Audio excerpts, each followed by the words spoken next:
So hi, Well the Good Noise podcast with Safe Bet. We're going to ask them some questions today. I'm going to start. So what inspired you to start the project, and what does the project name mean? So I started the project in 2015. Oh. Videos there, sweet. I started in 2015. The name comes from a brand new song. I hate that.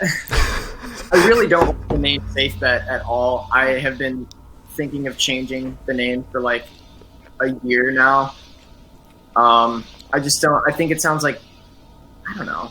It's just like a dumb phrase. Like, Yeah, I get that. I don't know. But like when I tell that to other people, they're like, no, like that's just like, it's no like goofier than like Real Friends or like something like that. You know, I don't know. That's just in my brain, obviously. But yeah, started in 2015.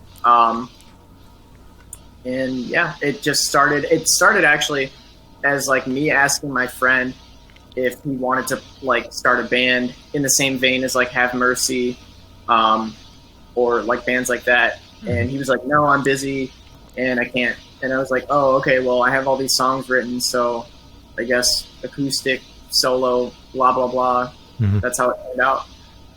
Yeah. And I've been trying to make a switch to full band for like such a long time, and I'm really excited that it's like finally coming to fruition. Hell yeah. But, That's exciting. Yeah, it's very Yeah, exciting. definitely. Alright. Well, congrats on your most recent release, Joy. Thank you. How do you Thank you feel so about much. the response to it so far? What was that?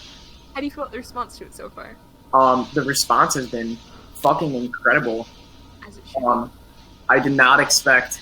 I don't know. I hadn't released music for like like 2 years, over 2 years actually, like 2 years and a week. And I put out Blue, and everybody seemed to like it. And then the rest of the EP came out a week later, and everybody seemed to like that. But the response has been very positive so far, which I'm obviously grateful for. It took me a really long time to like write those songs and record those. The recording process was like, it took almost a year just because of how Sam from ABG and I record. I live like 20 minutes from ABG, and we work around his brother's schedule, Seth, that produces like a lot of larger bands. And Seth is like always in the studio.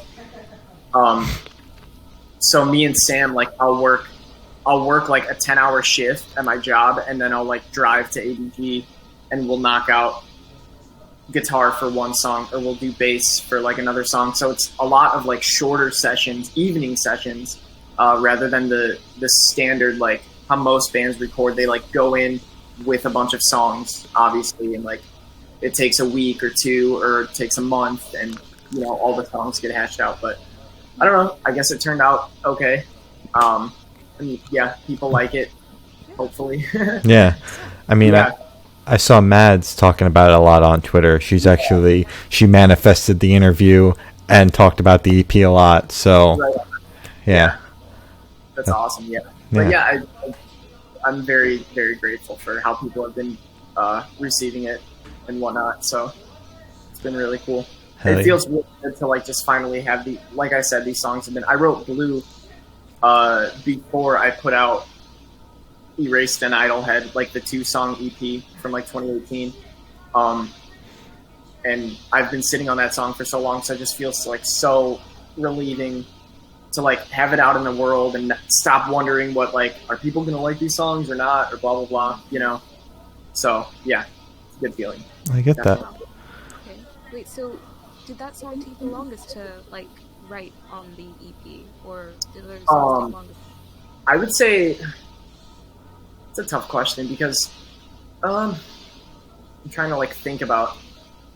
I think Blue is one of those songs that just kind of like I discovered FAC GCE tuning. I don't know if y'all are familiar with that. It's just like the standard like like the American football tuning. Mhm. Well, they Oh, okay. have like 16 different tunings, but or something like that. But it's like the standard emo tuning.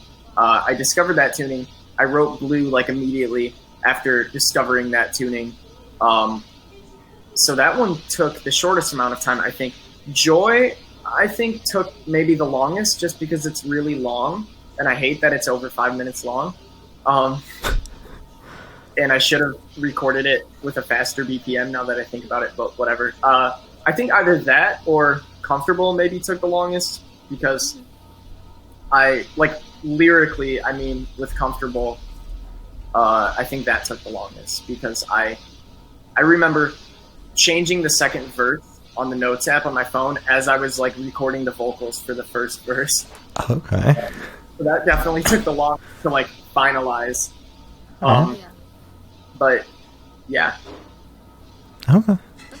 Yeah. So is there any meaning behind the EP name or cover art? EP name. I think in the song Joy, like the chorus, I think I wrote that line of lyrics, like, it feels like every time joy finds me, and I was like, oh, that's a really cool, I think that just, like, clicked for me. I was like, this EP is going to be called Joy Find Me, because it just is a cool phrase, in my opinion. And yeah, that just kind of clicked. But wait, what was your other question? I'm sorry, I'm a dumbass. Cover art.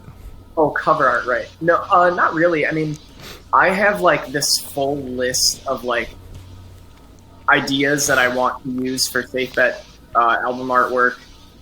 And a canvas was something I really wanted to do for a while. So I just, like, bought a bunch of canvases at Michael's and started painting. And I was like, oh, what colors am I going to use? I guess, like, bluish greens, because that's, like, in my brain, like, the color of the EP is such a thing. And obviously the song Blue. But yeah, I painted, like, three canvases, and the final one is the one that's on the artwork. Okay. But yeah, there's no, like, deep meaning to it. I just was like, I don't know, a canvas seems cool. Like I said, I have a bunch of ideas. I think the next one I'm gonna, like, fuck around with some colored foil from Michael's or something like that. Okay. But yeah, it's just, I don't know. I want every album at this point. I guess I want every album artwork to have, like, the Safe Bet logo included in it in some way. But yeah. You said that this EP is like a bluey green for you. So will you try to, like, incorporate what color you think whatever, like, song or album or EP is into future cover arts? Wait. The first half cut out. Repeat yourself. I'm so sorry. Oh, it's okay. Are you going to try and incorporate the colors that you get from, like, albums and EPs that you make in the future into future cover arts, like how you did for this one? That would be, like, kind of reverse engineering it, I guess. Like, well, I mean, because like, the blue theme obviously came from, like, the song. I just, like, wrote the song Blue, and I was like, okay, I guess, like, blue is the theme. But I guess actually so, like, the next thing I'm working on, the full band songs, I'm gonna call the EP Louder, because it's louder. And for some reason, red and gold is, like, what I want the colors to be. So I think I mean, I might change that, but I just really, I don't know, I think red and gold are cool. And like I said, foil, so, like, shiny, metallic-y, kind of, you know. But yeah, I don't know. I never really have, like, with the first EP, it's never been like, this is the color of the, or, like, the color scheme of the album artwork. It just kind of happened with Joy Find Me. Just because, I guess, probably just because the one song is called Blue. That's really it. Right. But yeah. Okay, that's fair. I had to ask. I don't know. Felt like No, totally. Can you tell me a little bit about your writing process for this EP? Yeah, definitely. I guess my writing process is kind of the same for everything I write. I'm definitely a guitarist more so than I am, like, a lyricist or a vocalist. I find myself, like, I play the guitar like every day. Just fuck around for whether it's, like, 10 minutes or an hour. I just always, like, just to, like, kind of keep my brain musically adept, I guess. I think I find myself writing guitar a lot more often than like coming up with a catchy chorus or like a catchy vocal melody or anything like that, because I guess it's easier for me once I have like music in guitar form, kind of like the groundwork laid down for that. It becomes easier to just like hum a melody over like a verse or like a whatever kind of chord progression. I think that's what I do. I think lyrics are definitely the hardest thing for me to write, because I'm really hard on myself, as most people are in really any avenue. And I find myself changing stuff a lot. So I guess like my writing process is guitar first, vocal melody second, and then I try and like fit words into the vocal melody, like fit sentences that like rhyme or like sound good together or whatever, you know. So I guess that's my process. I've never really thought about my process. Okay. Just kind of like come out, I guess. I don't know. It just kind of bleh, and it's there, like magic. So what was your headspace while you were writing this? Definitely in a dark-ish spot. I was smoking a lot of weed, and I love weed. I smoke weed all the time, but I was definitely just like in that like high 24/7, like just really, like just like a very like zombie like state of mind. And that's only speaking like personally. Like I'm not saying like, oh, you shouldn't be high all the time, because there are people that I know plenty of people that function totally fine off of whatever they do, but I was just in a really abusing weed a lot, and just like in a really stupid headspace of being stuck in the same kind of like rut or like routine of like going to my job and then coming home and not doing anything. I harp on myself a lot because I'm not like in school. I dropped out of college. I'm 24. I dropped out of college 2 months after enrolling in college, when I was like 18 or 19. And I definitely am really hard on myself about that, especially because I've worked the same job. I work at a hardware store, and I've worked the same job for 7 years. So I have definitely felt, I mean, even today, I feel very stuck in like the same kind of just going through the motions type thing. But in that time frame, I was just really in a really depressed state. I have depression, but it's never, I don't think it had ever been as bad as it is, or as bad as it was then, or as bad as it is than it was when I was writing those songs. Okay. Bad with words, bad with sentences. But yeah, that was definitely the headspace. But I'm better than that now, I'd like to think. That's good. It's good. Yeah, that's good. So while going through the EP, what band or artist influence do you think pop out the most? Panic at the Disco. Okay, which era though? Just the one album, just the one record. Okay, but what's the one album? A Fever You Can't Sweat Out. That's the Taste. only one that I'm fully familiar with. Okay.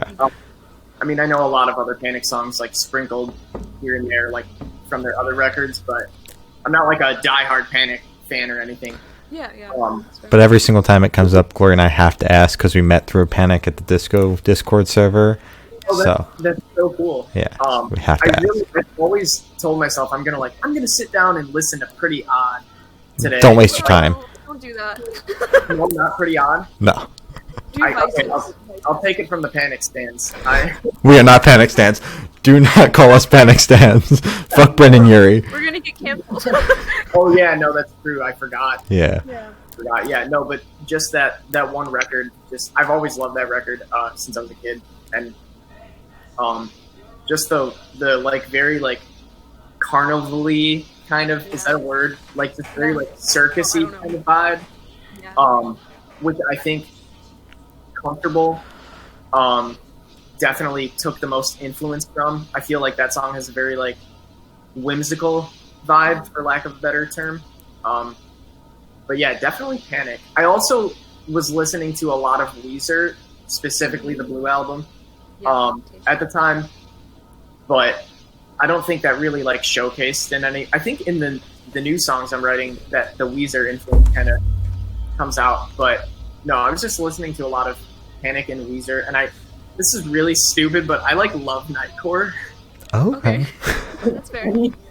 Literally, like any song, even songs that I don't fuck with, if there's a Nightcore version, I don't know what it is about a higher pitch and a faster tempo that like gets it for me. But like, I love Nightcore. I was also listening to a bunch of Nightcore versions of just like various songs that I like. So Okay. yeah. So this question should be like super, super quick. Off the top of your head, I want you to describe this EP for new listeners in 3 words. Oh god, 3 words. Okay. Off the top of my head. Off the top of your head.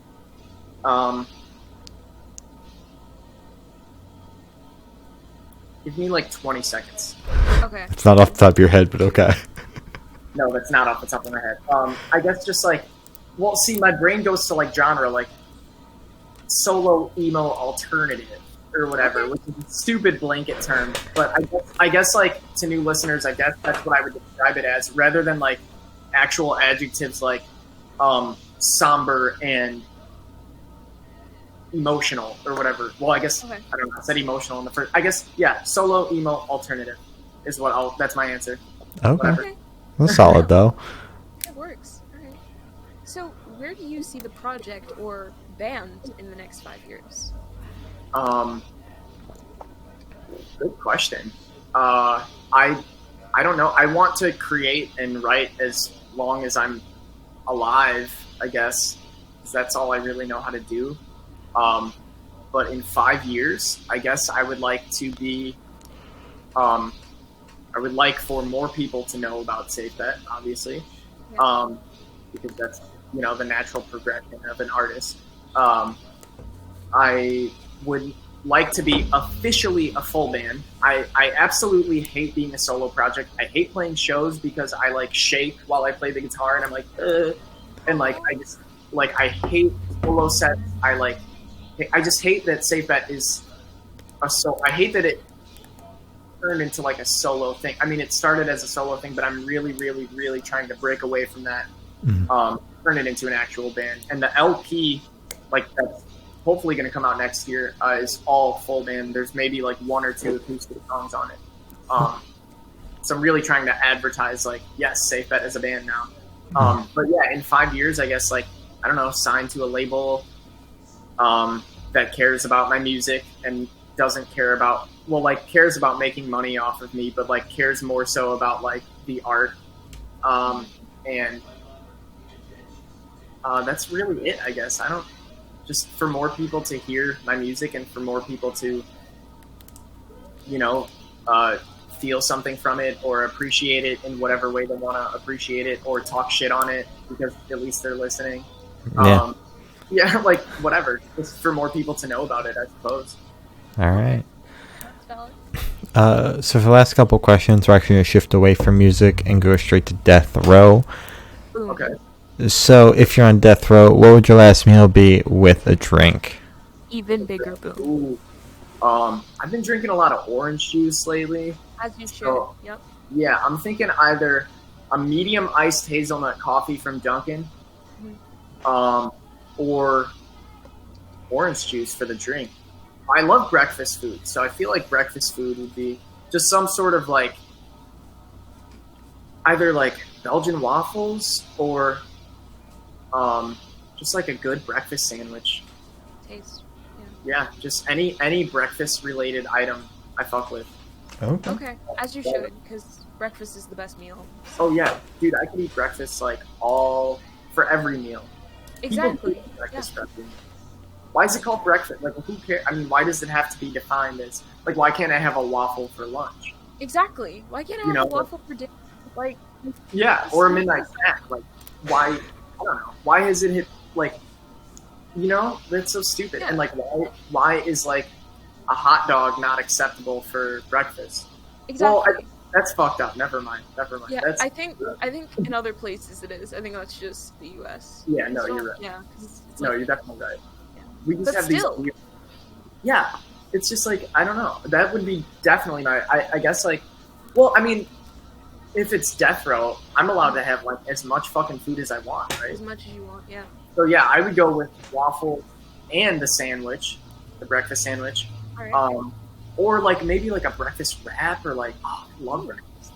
But definitely orange juice for the drink. Okay. All right. Yeah. Case. My respect just went like Yeah, up wait, for right. it, so, yeah. Orange juice, man, definitely. Definitely. So, if you could live in one fictional world for a week, where would you live? Literally any Nintendo world. I love Nintendo. Right. That's a bunch of like, well, that's mainly a bunch of like Funko Pops. But I don't know if you are familiar with what Amiibo are. Oh. But I have over 100 Amiibo in the box, sealed. I'm just realizing I have a Bowser shirt on. But I love Nintendo. I would probably want to live in the Mushroom Kingdom, which is where Mario and Luigi and company live. Yeah. Or maybe like a really cool Animal Crossing island, or like maybe where Kirby's from. I think Kirby's from Dreamland, which I don't really know what it looks like, but it sounds dreamy. It sounds fun. Kirby's from there. Yeah, and Kirby's from there. So like, you know, hanging out with Kirby, you know, Chilling out, chilling. Really, any Nintendo world. Oh God, how could I forget? Probably in the world of Pokemon, actually. Yeah. I don't even know why that wasn't my first thought. Definitely in the world of Pokemon because it's Pokemon. Yeah. Obviously. Yeah. Exactly. So many fun Pokemon to befriend and like train with, and badges to collect, and like, you know, all that good stuff. That's what that's my answer. All right. Solid. So I have the honor of asking the last question, and every single person we've spoken to has said it's the most important question. Okay. What is your favorite color? Oh, green. Any specific shade? Definitely like a foresty kind of green. I work in the paint department, as I said, at the place I work at, and I am always mixing colors and stuff like that. But like, so I'm like a really big like color person. But definitely like a warm, cozy, foresty green would be like, whenever I mix a good forest green, I tell the customer, I'm like, yes, is this going in the living room or bedroom or the ceiling or the floor or anywhere? Because yes. Yes. Is this going somewhere in your house? Or are you just going to display the paint canister? The can with the little dot on the top. The centerpiece. As long as it's in the house. Nice. Next to like, you know, family pictures or like trophies or Yeah. whatever. It is the trophy. Where else? They're painting the trophies forest green. Definitely favorite color. Hell yeah. And green is a creative color, so Oh God, just a little factoid. that's a great fact. Did you just go, oh God, because of a specific YouTube video? I think I did. Yeah? Yeah. Like, green is not a creative color, that thing? Yeah. Yeah, I also watched that. I don't know what it's called, but I remember watching that Don't scene. hug me, I'm scared. I'm gonna watch this after this interview because You shouldn't. I should not, because it gets really, really fucked up and dark. Yeah. But I remember enjoying it, like, as a kid. Like, not enjoying it, but, like, you know, being like, what is this? Just being intrigued. Yeah. Being curious about it. Like, yeah. There are like 7 episodes or something. Yeah. So there's a Oh lot. my God. That's a really weird, like, you just unlocked. Like, when you went, like, I didn't even think of that when I said that green is a creative color, and then you went like this, and I was like, wait, I know exactly what you're thinking of right now. Mm-hmm. Oh my gosh, yeah. Are you gonna watch that after this then? Yeah, definitely. Okay. Don't hug me, I'm scared. That's what it's called. Don't hug me. Yep. Enjoy. All right. Well, as I said, that's all the questions we have today. Is there anything you'd like to plug? I guess, my music. That's probably what I should plug, but I feel like conceited about doing that because I'm like a solo artist. If I was like in a band and it was like a group of people, I'd be like, yo, listen to Safe Bet. But I guess I'm saying that anyways. I just feel conceited because not conceited, but I just feel like I hate, as I said, I hate that it's a solo project because I hate being like put on the spotlight. I hate solo shows. I hate performing by myself. I just hate like being an individual rather than being a unit. And I feel like, I don't know, but that's what I'll plug, my music. Drink water, eat. I haven't fucking eaten a single thing today. I'm going to also probably eat while I watch that stupid video. Oh, God. But I would like to thank you guys for giving me the opportunity. This is my first like video interview. And it went better than I expected, I think. Yeah, you did great. So, it's good. Yeah, cool. Yeah. So, but the questions have been good, very thought-provoking. It's been fun. Thank you. Yeah, I really appreciate it. Of course. We appreciate you coming on. Thank you for sitting down with us. This has been Safe Bet, and we're the Good Noise Podcast.